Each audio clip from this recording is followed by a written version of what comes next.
আসসালামু আলাইকুম এভরিওয়ান, শুভ সকাল সবাইকে। কেমন আছেন আপনারা সবাই? আলহামদুলিল্লাহ আমরা অনেক ভালো আছি। এটা ছিল ঈদের তৃতীয় দিন, যেদিন আমরা গিয়েছিলাম পুরান ফেরিঘাট মাওয়ায় শুক্কুরের ভুনা খিচুড়ি খেতে। সেই ফেমাস ভুনা খিচুড়ি খাওয়ার জন্য আমরা রাতে রওনা দিলাম।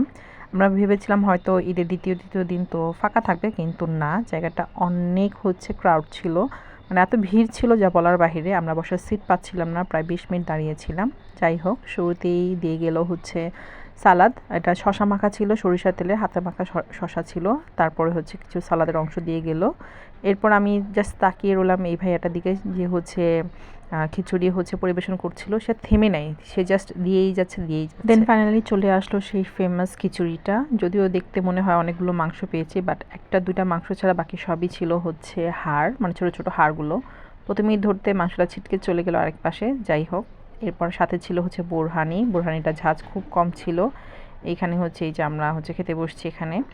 তো এভারেজ হিসেবে খাবার ঠিকই আছে, কিন্তু আহামরি কিছু না যে গিয়ে খেতেই হবে আমাকে।